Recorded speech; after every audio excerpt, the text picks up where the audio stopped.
Pakita ka dyan kahit dilawan, pinglawan. Kung ganyan, katapang, alam mo yun, walang sinasanto-santo.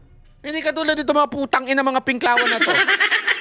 Dati, Marcos, magnanakaw. Marcos, diktador. No, naupo.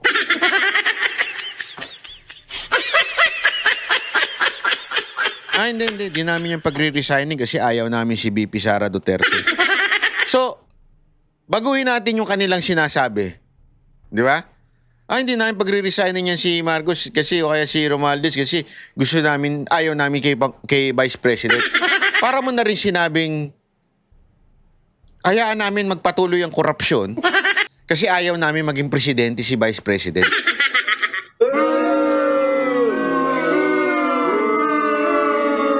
So, for the sake of, para lang hindi maging Vice President si VP Sara Duterte, hayaan namin magpatuloy ang korupsyon.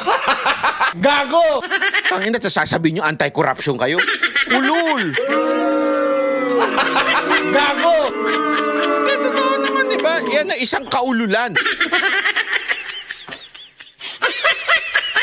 Pakinggan pa natin to si Chis Escudero. Isa pa to. Naku, balupit din yung banat niya. Gentleman from Sorsogon, Senator Francis Escudero is recognized.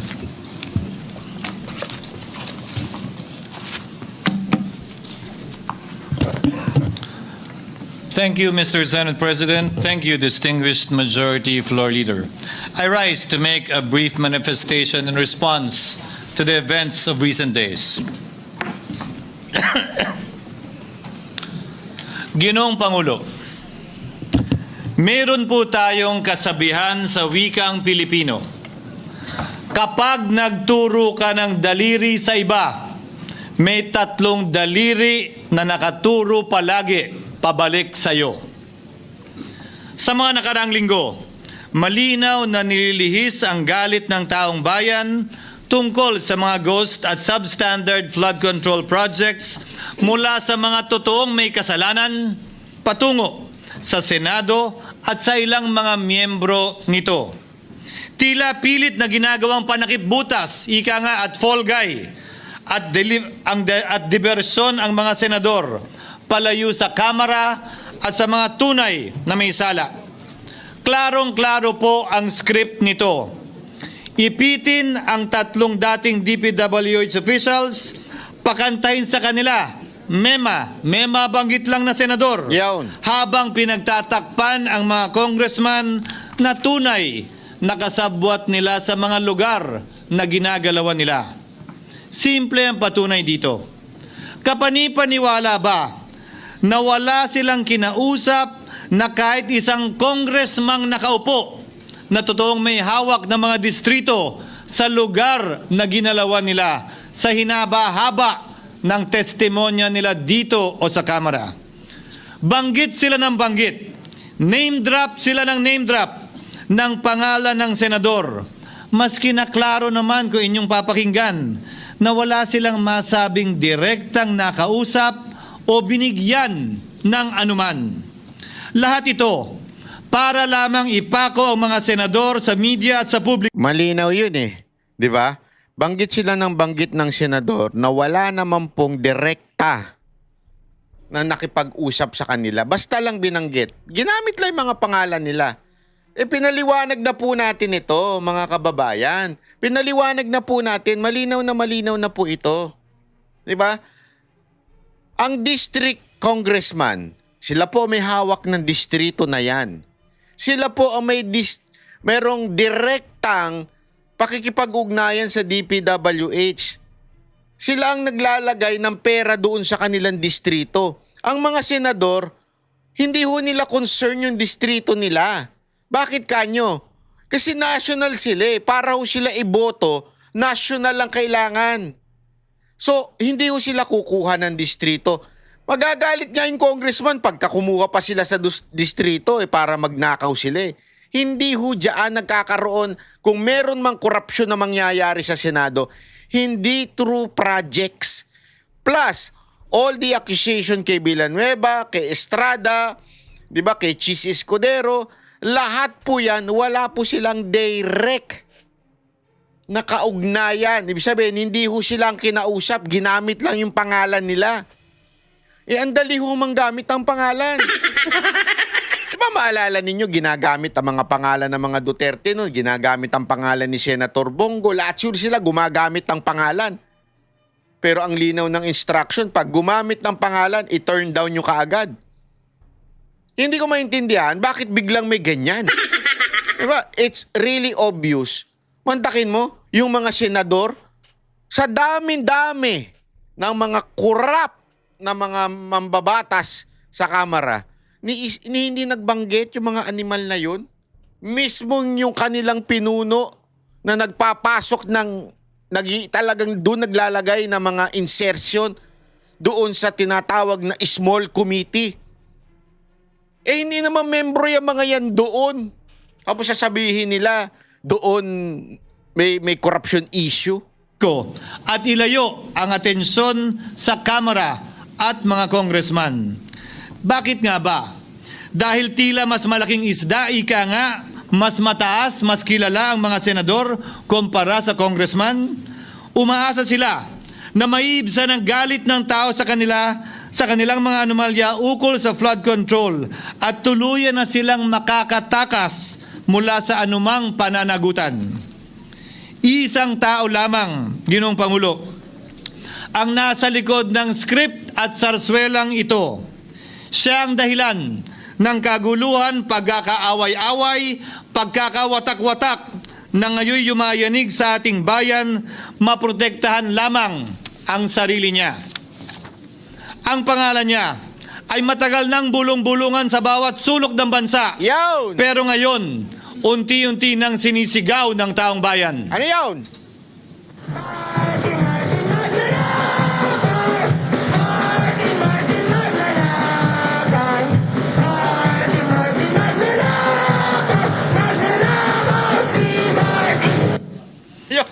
Pero Ginoong Pangulo, minamahal kong kasamahan, bakit tila sa Kamara, dito mismo sa Senado, at sa ilang media, ay hindi pa din nila kayang sambitin ang pangalan niya? Pues, sasabihin ko, Martin Romualdez. Minsan ang binanggit ng mga diskaya ito mismo dito sa Senado, ang kanyang pangalan. Pero agad itong pinabawi nung humarap sila sa Kamara. Binanggit ni Master Sergeant Gutesa ang kanyang pangalan. Pero ultimo notaryo, natunto nila at pinabawi nila ang pagnotaryo.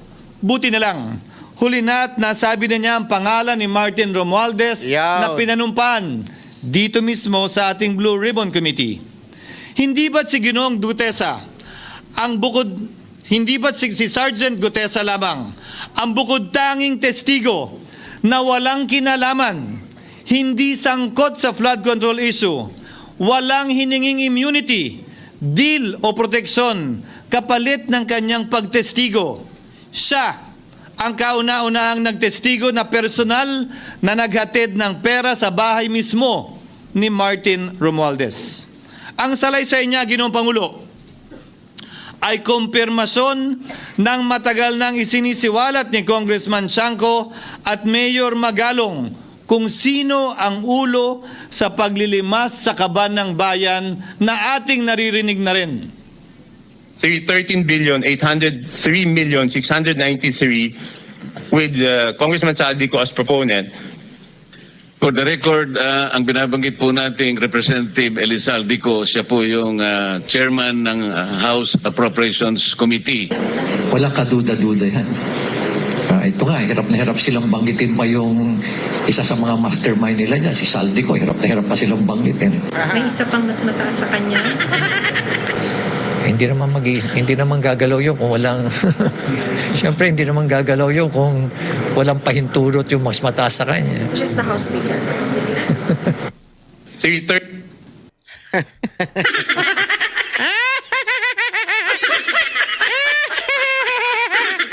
Hindi naman gagalaw yon. Hindi naman gagalaw yon kung hindi mas mataas pa sa kanya. Di ba? It's pretty obvious. Ginoong Pangulo, pahintulutan niyo po ako magkwento ng konti upang patotohanan ang mga salitang ito. Taong 2023 nung tinalaga si Ginoong Kiko Laurel bilang kalihim ng Kagawaran ng Agrikultura. Bilang suporta sa kanyang mandato, tinanong ko noon ang isang simpleng katanungan sa budget process natin. Bakit mas malaki ang pondo ng flood control kesa sa agrikultura? Why is it that the budget for flood control is bigger than the budget of the Department of Agriculture or the agriculture sector as a whole? The fifth biggest allocation, not even a department, is flood control. And allocating a measly 31 billion for irrigation, for rice. Why? Pagkatapos po noon, tinulungan ko siyang bawasan ang flood control budget at idagdag sa 2024 budget ng Department of Agriculture.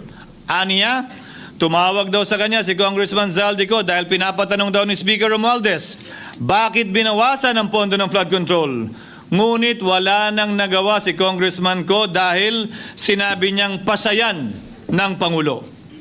Nung termino ko rin po bilang Pangulo ng Senado, maraming beses po akong tinanong ni Pangulong Bongbong Marcos tungkol sa panukalang budget para sa 2025. Sinabi ko po sa kanya ang buo at tapat na katotohanan para malaman po niya ang tunay na larawan at sitwasyon ng pambansang budget para sa taong yon.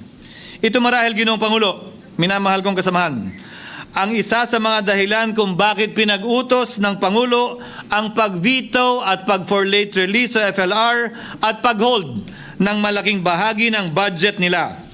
Marahil, isa rin ito sa mga dahilan kung bakit ninais ng Pangulo na matanggal si Congressman Zaldico bilang chairman ng House Committee on Appropriations dahil sa mga inilahad ko at marahil na-discover din ng Pangulo kaugnay sa 2025 budget.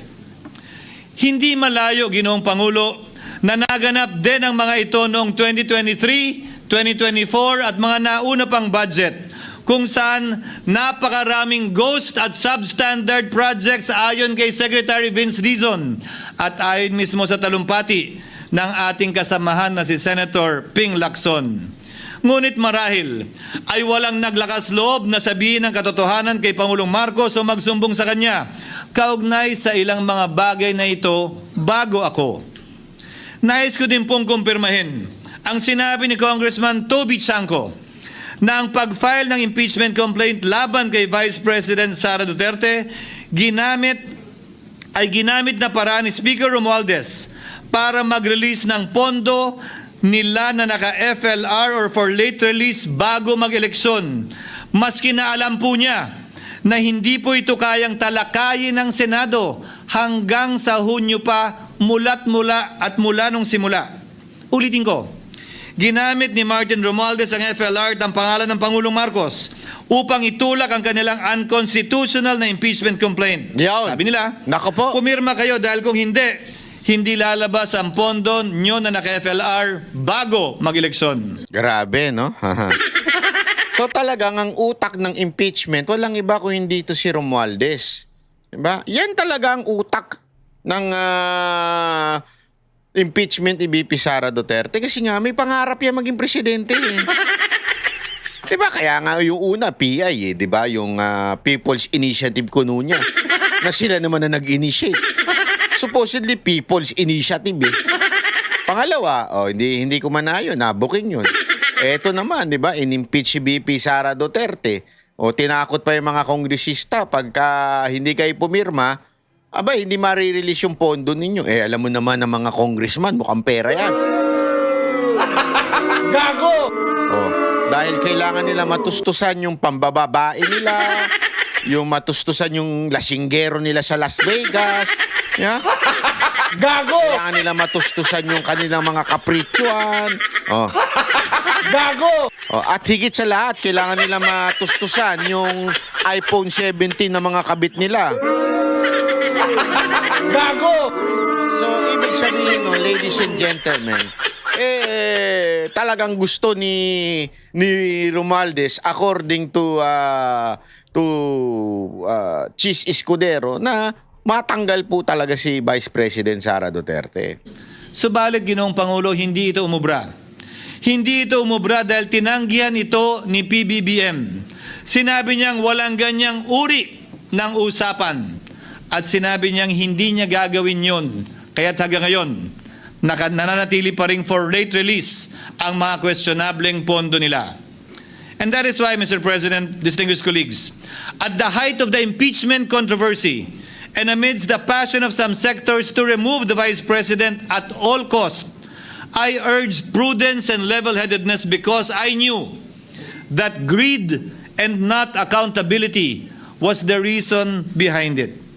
In the end, Mr. President, the Supreme Court vindicated us. The Supreme Court vindicated us by saying, among others, quote, "There is a right way to do the right thing at the right time.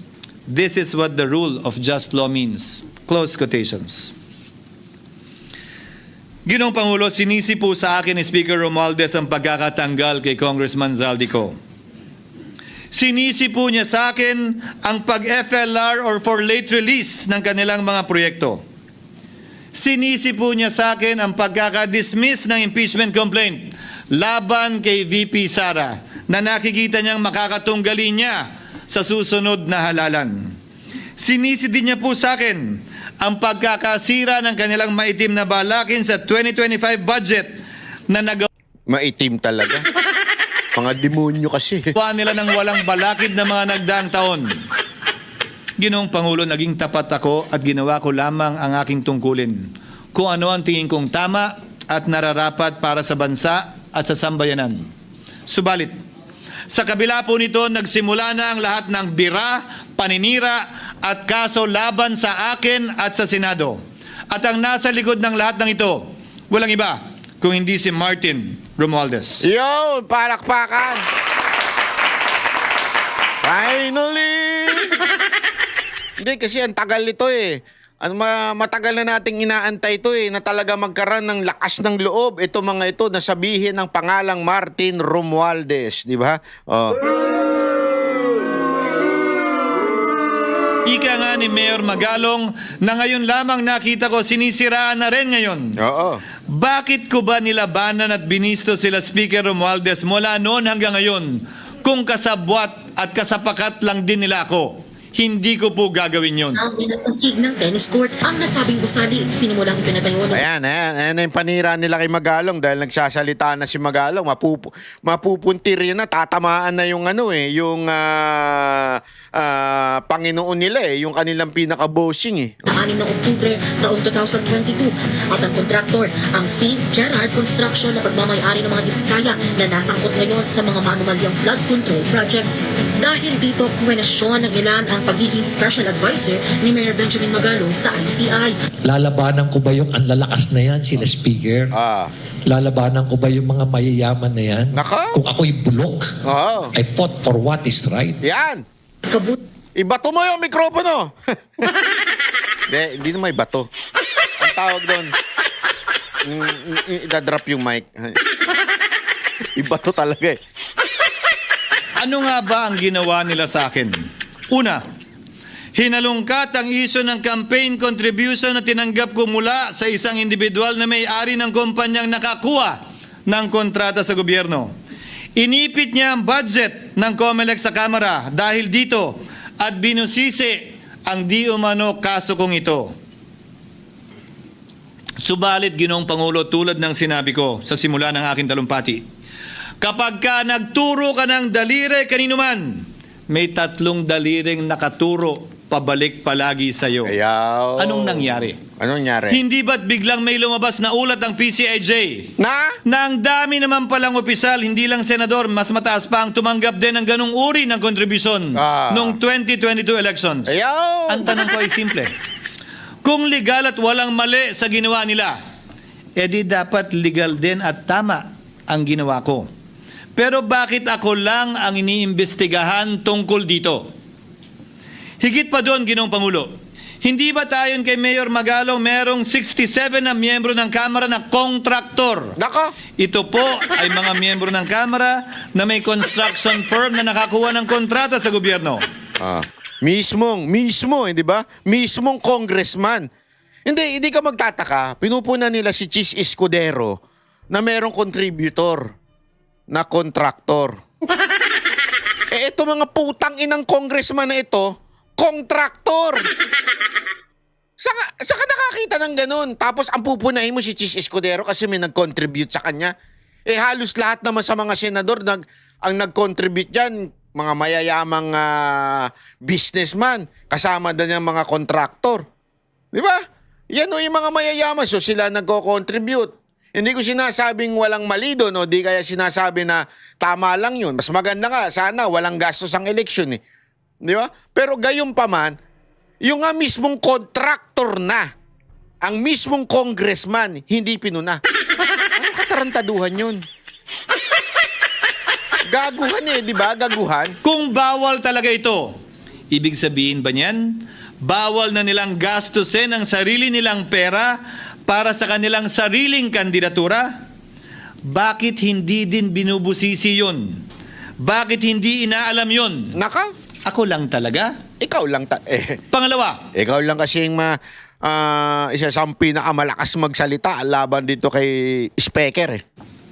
inintriga ni Martin Romualdez ang dating liderato ng Senado dahil sa pagkakaupo at pagdinig ni Senator Marcoleta sa Blue Ribbon Committee dahil marahil sa pananaw niya ay hindi siya safe kay Marcoleta. Ngunit Ginoong Pangulo, sa hindi niya inaasahang pagkakataon, nung araw ding yun, nagsalita ang mga diskaya, pinangalanan ng 17 congressman na kasosyo niya, kabilang ang pagbanggit na naman ng pangalan ni Martin Romualdez. Yawn. Karamihan sa mga kawani ng DPWS na nabanggit sa itaas ay paulit-ulit na binabanggit ang delivery ng pera ay para sa kay Saldico na dapat at least 25%. Si Kong Marvin Rillo naman ay ilang beses na binabanggit ang pangalan ni Speaker Martin Romualdez bilang kanyang malapit na kaibigan. Isa na naman po itong patunay, Ginoong Pangulo. Kapag ka nagturo ka ng daliri sa iba, may 3 daliring nakaturo pabalik sa iyo. Pangatlo, sa pagdinig ng Blue Ribbon Committee kung saan niname drop ako ni Yusek Bernardo, bagaman inamin niyang personal na mismo na hindi niya rekta kung nakausap o binigyan ng anuman, bigla namang tumestigo si retired Master Sergeant Gutesa at muling pinangalanan si Martin Romualdez na hinahatiran daw niya ng pera sa mismong bahay nito. Ang bawat malita ay may lamang humigit kumulang 48 million pesos. Kalimitang dinadala sa bahay ni Congressman Saldico, ibababa lamang namin ay 35 malita para i-deliver sa bahay ni House Speaker Martin Romualdez. Gamit ang script niya sa pagturo sa akin, ayan na naman. May 3 daliring nakaturo palagi pabalik sa kanya tuwing ginagawa niya yan. Ulitin ko po for the record, Ginoong Pangulo, ang sinabi ni retired Master Sergeant Gutesa. 35 maleta ng pera na naglalaman na mahigit kumulang 48 milyong piso bawat isa o kulang-kulang 1.7 billion pesos sa isang delivery ay di umano hinatid niya sa iba't ibang bahay, sa iba't ibang pagkakataon ni Martin Romualdez. Subalit, sa kabila ng lahat ng ito, hindi ba nakapagtataka? Bakit hindi sinasama si Martin Romualdez sa anumang investigasyon? DOJ man, NBI man, AMLAC man. No ako po ay pinuntahan, no ako po ay dumalo sa imbitasyon ng ICI bilang resource person. Binanggit ko at tinanong ko din ito sa kanila. Ganito ba katindi ang kapangyarihang hawak ni Martin Romualdez? Na bagaman hindi siya speaker, tila the name that cannot be mentioned pa din siya at nagagawa pa din niya ang nais niya kaugnay sa isang mapamiling hustisya o selective justice. Halimbawa, bakit ang daming kondisyon bago ipasok ang mga diskaya na nagpangalan sa maraming congressman sa witness protection? Pero pag si Alcantara, Hernandez at Bernardo, walang ganong kaparehong kondisyon.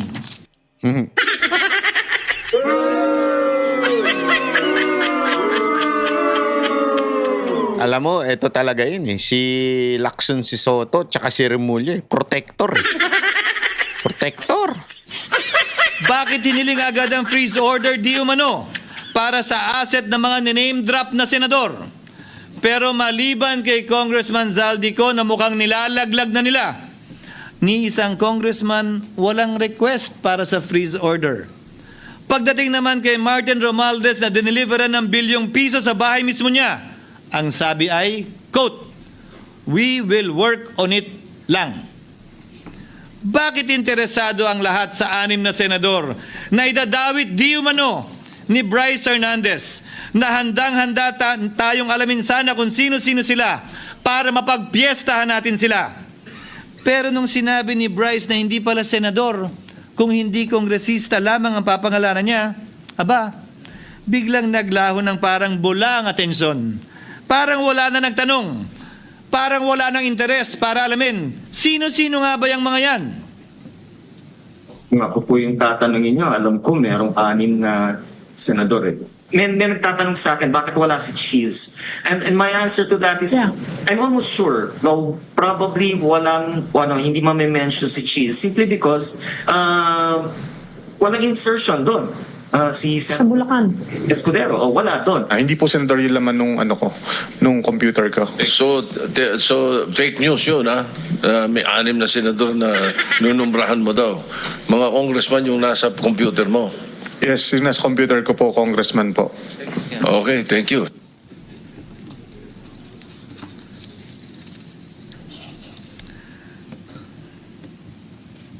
Nagkataon lang ba, Ginoong Pangulo, na ang mga nakaupong senador na dinidiinan sa ngayon ay ang dating Pangulo, dating pro tem, dating punong mayoriya ng Senado, na lahat nagkataon din lang ba na bumoto kontra sa depektibong impeachment ni Vice President Duterte o talagang tinumbok lang kami?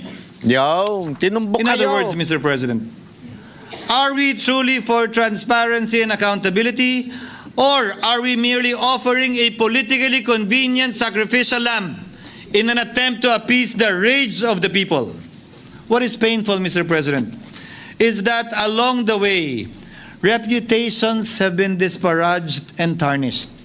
Innocent persons have been implicated, and the Senate is slowly but surely being destroyed. Nagkataon lang po ba na ang lahat ng ito o ito'y sumusunod sa isang script, direksyon at basbas ni Martin Romualdez? Sa kanyang script na naglalayong ilihis ang galit ng bayan mula sa kanya at sa mga kasabwat niya at ituro ito sa Senado at mga senador. Ginoong Pangulo, ang script at sarswelang ito ay di uubra dahil napakalayo po nito sa katotohanan. Napakasama sa panlasa at tinitiyak ko sa inyo, hindi po ito matatanggap at lulunukin ng sambayanang Pilipino. I've been in public service for 27 years. I've never been accused nor charged with corruption. This is the sterling record which they are trying to tear down, and I tell you, they will not succeed. I will defend myself, Mr. President, against these malicious and false allegations. In fact, I have already filed and will be filing necessary and appropriate charges against my accusers and prove them wrong. And with the help of the Almighty, I will be vindicated and declared innocent, I am sure. Kaya ko po ipagtanggol ang sarili ko, Ginoong Pangulo. Ngunit, Ginoong Pangulo, sino po ang nagtatanggol sa ating institusyon? Kaya't ang aking tanging hiling po sana sa inyo, Ginoong Pangulo, at sa ating mga kasamahan sa Senado, labanan po ninyo at huwag niyong pahintulutang ang mapamiling hustisya na lantarang nangyayari sa harap natin ngayon. For what is happening now is selective justice and mob justice. Members of the Senate have been thrown off a cliff before the court of public opinion in an attempt to mollify the people's rage, thereby covering up the real perpetrators and giving them a chance to get away. Mr. President, I will not allow justice to be weaponized against the innocent to protect the guilty, because this corrodes the legitimacy of the law before our people's eyes. Wala pong naniniwala, bagkos lahat nagtatanong, bakit walang congressman na kasama sa investigasyon. Yun. But what about the other congressmen in Bulacan? Why haven't they been questioned? Yan, isa pa yan eh. Mantakin mo ha. Sa Bulacan, kesyo maraming korupsyon daw. Idinamay pa si Villanueva. Pero ni isang congressman, wala. Anak ka na tarantado ba kayo? Ang linaw na nga nung sinabi ni, I think it was, I forgot kung si Alcantara ba o yung isa. Pero ang linaw nung sinabi niya na ang unang inaano ni Villanueva ay yung mga multipurpose, hindi yung flood control. 'Di ba? Pero yung flood control ang pinasok niya, ganyan. Kesyo, ang tanong, kanino yun? Kanino ba talaga yun? 'Di ba?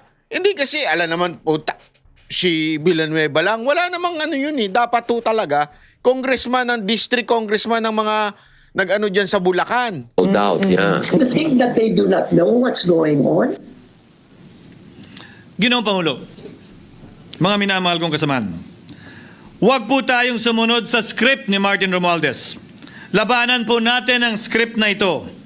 Pasagutin at imbestigahan lahat ng niname drop at nabanggit, congressman man, senador man at iba pang opisyal, at dapat kasama dito si Martin Romualdez. Yo! Ginoong Pangulo, hindi ba natin nakikita na pili tayong pinag-aaway-away?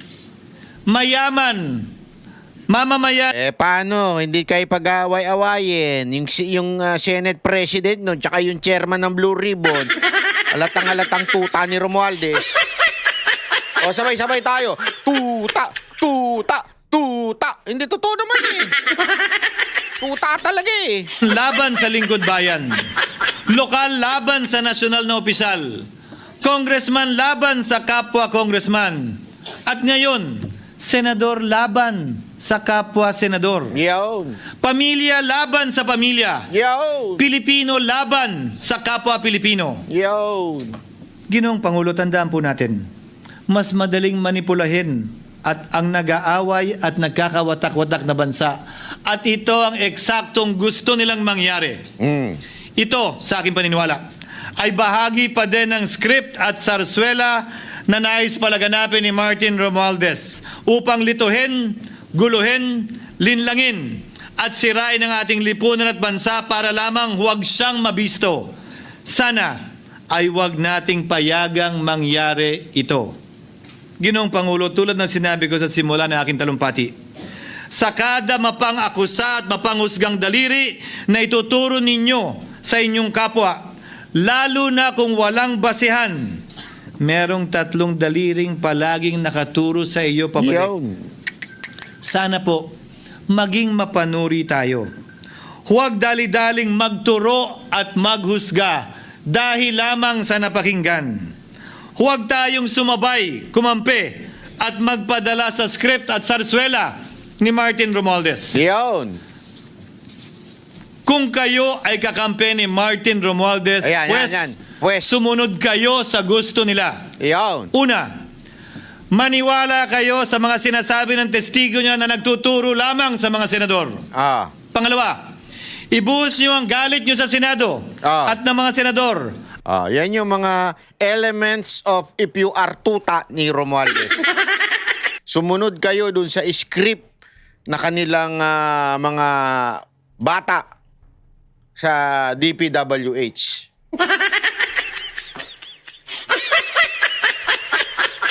Diba? Pangalawa, ituro nyo lang na ituro ang Senado. Huwag na kayo magturo ng mga congressman. Ano yung pakatlo? At palayo kay Martin at sa mga congressman. Pangatlo, pagdudahan at sirain nyo si Sergeant Gutesa na bukod tanging hindi nakinabang at walang bahid at hiningi anumang kapalit sa pagsabi ng katotohanan. Oo nga eh. Alam mo, ano kayang benefit ni, Hindi, isipin mo, in every crime, in everything that you do, there is always a motive. Ano ang motive na nagsisinungaling ito si Sir Orly? Wala eh. Wala naman, hindi naman siya politiko eh. And he is not saving his ass. Di ba? Hindi katulad ng mga DPWH na opisyal. They're saving their ass. Kasi sila mismo, huli. Ibig sabihin, pag hindi sila nagturo, sila makakasalanan, may mga kasalanan. O, ganun din kay Diskaya. 'Di ba? So, ang tanong, sino lang ang ituturo mo? O ituturo mo si Romualdez, yari ka. 'Di ba? Kung ituturo mo yung mga senador, okay ka kasi nakaupo si Romualdez eh. Siya pa rin naman na nakaupo eh. Huwag tayo maglokohan. O at syempre, protektado yan ng presidente. So talagang meron silang wala silang choice but to reveal someone. That question na kung sino man yung i-reveal nila, base na lang kung saan mo gustong maprotektahan ka. 'Di ba? Kung gusto mo ng proteksyon mula sa Marcos Romualdez Syndicate o gusto mong maging hindi ka protekta. O baka kasuhan ka pa. 'Di ba? Ay malamang kakasuhan ka ng todo-todo niyan pag sinabi mo. Kaya tinan mo yung sinangyayari kay Diskaya. 'Di ba? Tinuring ng demonyo. Dahil nga sa isipin mo sino ang mas demonyo? Yung hindi ko sinasabing hindi demonyo yan. Hindi ko sinasabing hindi sila gumawa ng masama. Ang sinasabi ko, contractor lang yan eh. Private yan eh. Tandaan ninyo, ang pinakamas demonyo dyan, yung DPWH na opisyal. So, mas yari sila. Sa totoo lang. Kaya mas takot sila na makasuhan. So, kanino sila papanig? Yung nakaupo sa gobyerno. O walang iba kung hindi ang Marcos Romualdez team, di ba? Diyan sila. Or, talaga magsabi sila. Pero ito matindi. Si Sir Orly, wala siyang pakialam. Wala naman eh. Hindi ko naman kailangan lumabas eh. Hindi, isipin mo to Kung gusto lang ng tahimik na buhay ni Sir Orly, hindi naman niya kailangan lumabas. Bakit siya ko lalabas? Mapapahamak lang ako. Unang-una, kung hindi ako lumabas, wala naman akong kaso. Wala naman akong... I do not need to participate, ika nga. I do not need to talk to save my ass. Hindi kailangan. But yet, he did it. Why? Kasi nga, hindi niya malunok sa kanyang prinsipyo. At pag titingnan ninyo ang record nito ni Sir Orly, talagang makabayan itong taon to. Patriotic ito. Yung record niya bilang Marine. Kaya nga siya nagsalita eh. Hindi kaya ng kanyang konsensya. Nung nalaman niya na yung dinideliver pala ay galing sa pagnanakaw, hindi niya kaya. Kung ikaw yon, ito sa totoo lang. Kung ako yon, I mean kung tayo, ordinaryong Pilipino, magdodouble na pag-iisip eh. Tangina, kakalabanin ko Marcos Romualdez. Tayo nangyari ako. Kita mo nga lahat ng kumalaban na demanda eh. Di ba? Lahat nga ng nayayari eh. Kung ano-ano eh. Kung ungkatin pa lahat ng ginawa ko. Kasi tao yan eh. Maaaring nagkamali rin yan in the past. Maybe, I'm not saying he did. Pero maybe, uungkatin lahat, di ba? Pagka ikaw ay lumaban sa Marcos Romualdez Syndicate, talagang uungkatin ka niyan. So, ang lupit po niyan. Di ba? Pagka ganun. Pwede ka na lang manahimik. Bakit ba ako sasali sa gulo nyo? Hindi, kasi maraming Pilipino ang ganyan ngayon. Tandaan nyo, I think it was 90 na security yan. Asa na yung iba? Siyempre, takot. Hindi ko masisisi kung takot sila. Sigurado ako nakita nila yung kawalangyaan ng mga boss nila. Di ba? Sigurado ako nakita nila yung kapangyarihan ng mga boss nila. Kaya di sila magsasalita. Ay, takot siya mga yan. Pero ito, nagsalita. So in other words, mga banateros, wala siyang motibo para, kung hindi siya magsalita, tahimik ang buhay niya. Pero bakit niya ginawa? Kasi nga, dahil sa pagmamahal sa bayan, pwede siya manahimik, pero nagsalita. Wala siyang motibo na manira, wala siyang motibo na nililigtas niya sarili niya. Wala. Yung mga DPWH official, meron. Siya, wala. Pwedeng tahimik na buhay niya. Ba't niya ginawa? Kasi nga, may paninindigan yung mama. Diba? Yun lang yun eh. Pangapat, huwag niyong payagang mabanggit man lang ang pangalan ni Martin Romualdez. Panglima, huwag niyong payagang ipatawag si Martin Romualdez sa anumang investigasyon. Pang-anim, huwag niyong payagang imbestigahan si Martin Romualdez at mga kasamahan niya saan mang lugar. Nako. Ako, Ginoong Pangulo, hindi ako kakampi ni Martin Romualdez. Kaya lalabanan ko siya at lahat ng panglilinlang niya. Una, papatunayan kong hindi totoo ang mga panggigipit at paninira ng mga testigo niya laban sa akin at mga senador. Pangalawa, tututulan ko ang paglilihis at diversyon na ginagawa niya palayo sa kanya at sa Kamara. Pangatlo, hindi ko papayagang sirain ang mga senador pag away-awayin tayo at sirain ang institusyon ng Senado. Pangapat, pinaniniwalaan ko at saludo ako kay Sergeant Gutesa at iba pang katulad niya sa paglabas ng katotohanan. Panglima, hindi ako matatakot banggitin ng paulit-ulit ang kanyang pangalan, Martin Romualdez. Yun. At ipaglalaban kong ipatawag at imbestigahan si Martin Romualdez at lahat ng kanyang mga kasangkot at kasama. Ginoong Pangulo, mga minamahal kong kababayan, kung nais niyong lumitaw ang katotohanan, kung nais niyong panagutin ang tunay na salarin, kung nais po niyong makulong ang tunay na may kasalanan, huwag ninyong kampihan si Martin Romualdez. Yun. Punitin natin ang script ni Martin Romualdez. Yun. At higit sa lahat, huwag magpadala, huwag sabayan, huwag maniwala sa sarswela na nilalako ni Martin Romualdez. Maraming salamat po, Ginoong Pangulo, at magandang hapon po. Yo, palakpakan. Thank you, Senator Francis Jesus Escudero. Majority Leader. Yes, for minutes suspend. Ang tanong, hindi, alam mo ang tindi ng bitaw ni Chis Escudero. Kaya nga ako, sana kung pwede lang, palitan nyo na talaga yung Senate President tsaka yung Blue Ribbon Committee Chair. Di ba? Dapat talaga si Speaker Alan Cayetano, ay Speaker pala, mali. Senate President Alan Cayetano na eh. Okay, balik si Chis Escudero. Kasi alam ko, malabong ibalik si Chis Escudero kasi, siyempre, para sabihin naman, objective. So at least man lang si di ba?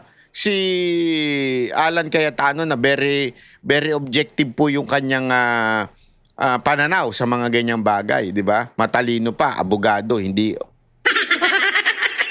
graduate sa One Ball University. Sana ibalik yun ilagay si Cayetano diyan. Sana lang po para talaga maganda ang takbuhin ng Blue Ribbon Committee na under kay Marcoleta.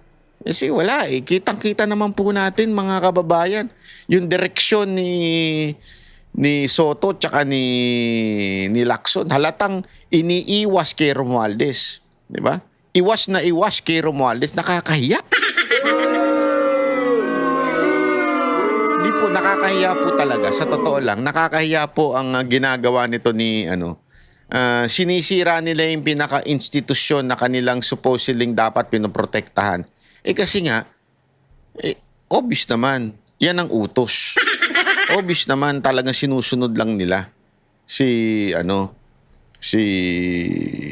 Ewan ko kung si Marcos o si Romualdez, di ba? Hindi natin alam. Pero, sa tingin ko, yun eh. Yung dalawa yun eh. Bantayan pa natin mga kababayan ha. Huwag po natin bibitawan itong issue na ito. Bantayan po natin itong mga senador natin. At sana magkaroon tayo ng talagang pagpapalit ng leadership diyan sa Senado. Okay? Maraming salamat po sa susunod uling video. Kami ang boses ng masa, hindi natatakot. Katotohanan lang, di kami nalulunod. Walang bahid ng sismis, lahat ay totoo. Kahit sino ka pa, pag mali ka babanatan ka. Walang pinipili kulay, wala kaming kinikilingan. Basta para sa bayan, kami lalaban. Pagdama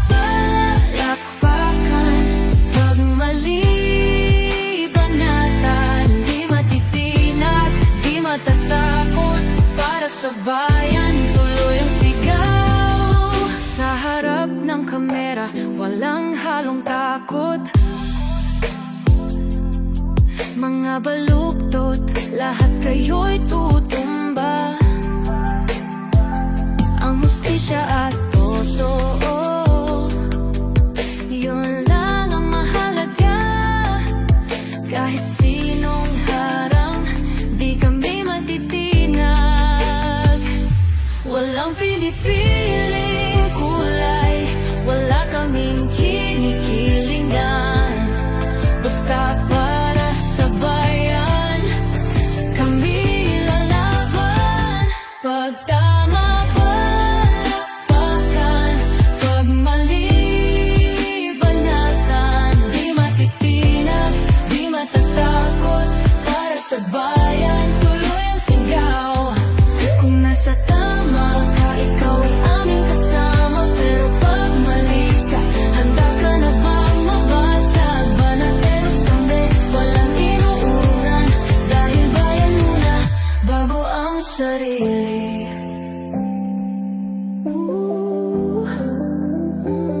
Bago ang sarili.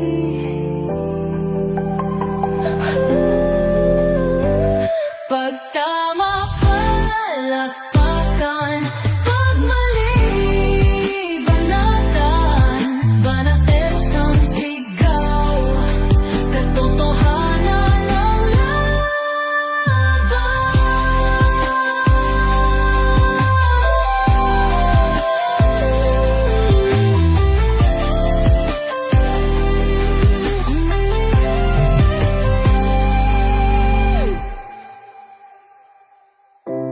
sa harap ng kamera, walang